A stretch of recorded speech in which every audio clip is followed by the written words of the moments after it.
a lost bun. Toad and Frog went for a long walk. They walked across a large meadow. They walked in the woods. They walked along the river. At last, they went back home to Toad's house. "Oh, drat," said Toad. "Not only do my feet hurt, but I have lost one of the buttons on my jacket." "Don't worry," said Frog. "We will go back to all the places where we walked. We will soon find your button." They walked back to the large meadow. They began to look for the button in the tall grass. "Here is your button," cried Frog. "That is not my button," said Toad. "That button is black. My button was white." Toad put the black bun in his pocket. A sparrow flew down. "Excuse me," said the sparrow. "Did you lose a bun? I found one." "That is not my bun," said Toad. "That bun has 2 holes. My bun has 4 holes." Toad put the bun with 2 holes in his pocket. They went back to the woods and looked on the dark paths. "Here is your bun," said Frog. "That is not my bun," cried Toad. "That bun is small. My bun was big." Toad put the small bun in his pocket. A raccoon came out from behind a tree. "I heard that you are looking for a bun," he said. "Here's one that I just found." "That is not my bun," wailed Toad. "That bun is square. My bun was round." Toad put the square bun in his pocket. Frog and Toad went back to the river. They looked for the bun in the mud. "Here's your bun," said Frog. "That is not my bun," shouted Toad. "That bun is thin. My bun was thick." Toad put the thin bun in his pocket. He was very angry. He jumped up and down and screamed, "The whole world is covered with buns, and not one of them is mine!" Toad ran home and slammed the door. There on the floor, he saw his white, 4-holed, big, round, thick bun. "Oh," said Toad, "he was here all the time? What a lot of trouble have made for Frog." Toad took all of the buns out of his pocket. He took his sewing box down from the shelf. Toad sewed the buns all over his jacket. The next day, Toad gave his jacket to Frog. Frog thought that it was beautiful. He put it on and jumped for joy. None of the buns fell off. Toad had sewed them on very well. A swim. Toad and Frog went down to the river.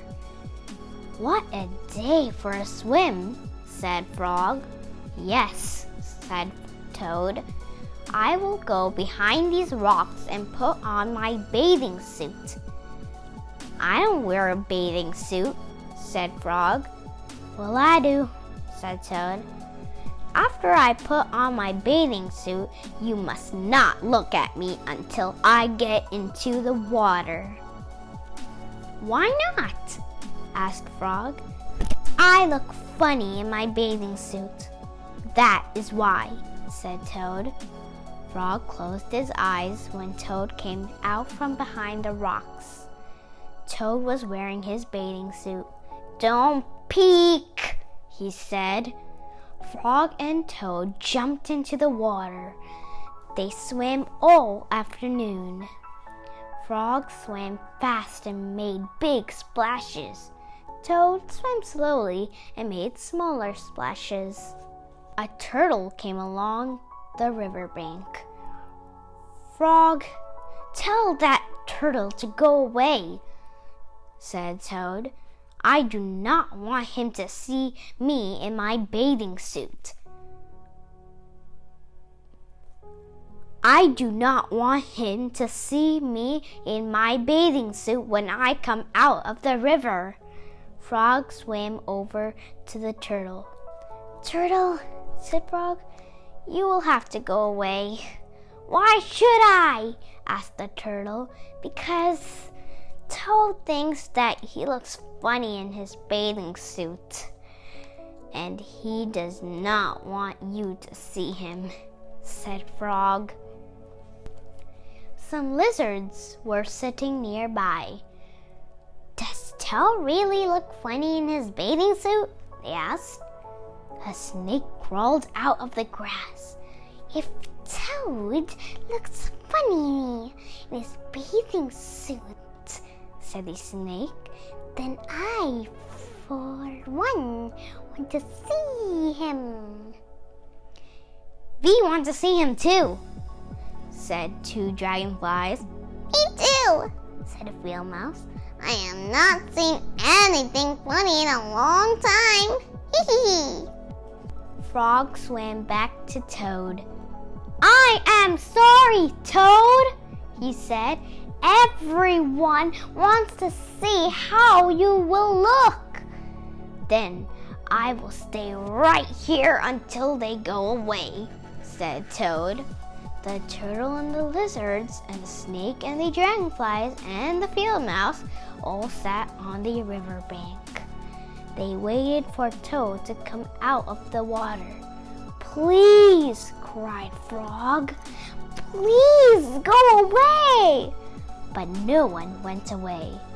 Toad was getting colder and colder. He was beginning to shiver and sneeze. I will have to come out of the water, said Toad. I am catching a cold. Toad climbed out of the river. The water dripped out of his bathing suit and down into his feet. The turtle laughed, the lizards laughed, the snake laughed, the field mouse laughed, and Frog laughed. What are you laughing at, Frog? Said Toad. I'm laughing at you, Toad, said Frog. Because you do look funny in your bathing suit. Of course I do, said Toad. Then he picked up his clothes and went home.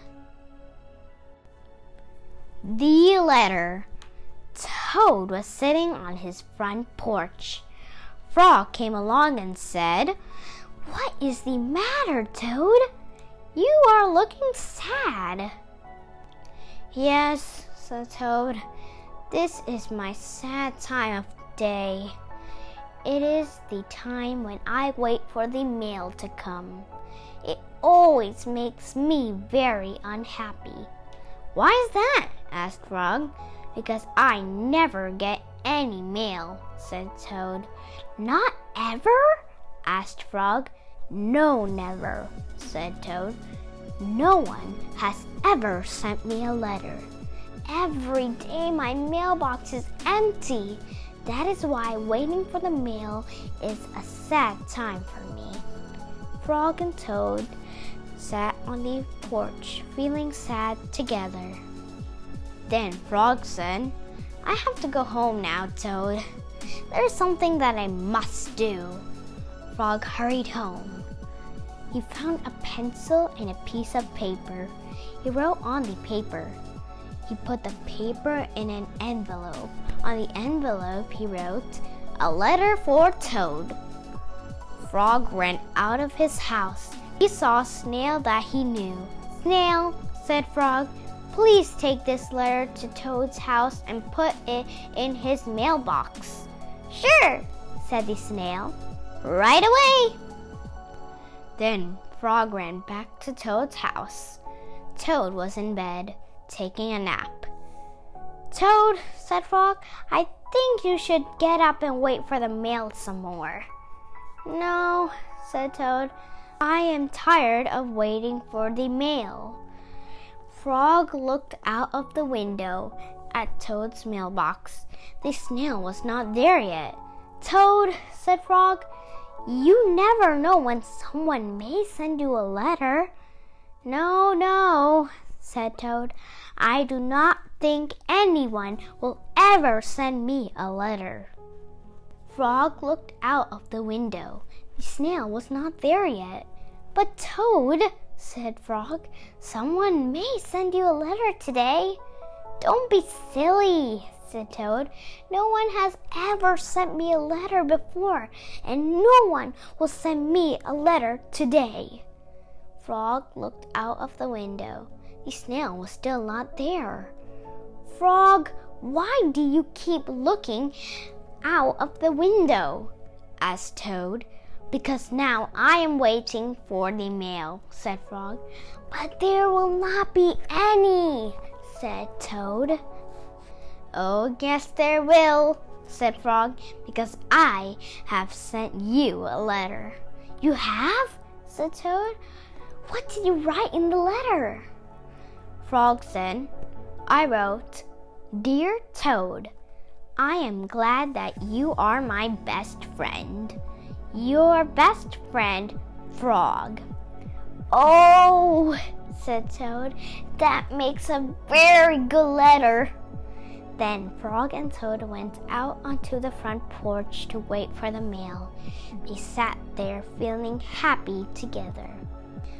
Frog and Toad waited a long time. 4 days later, the snail got to Toad's house and gave him the letter from Frog.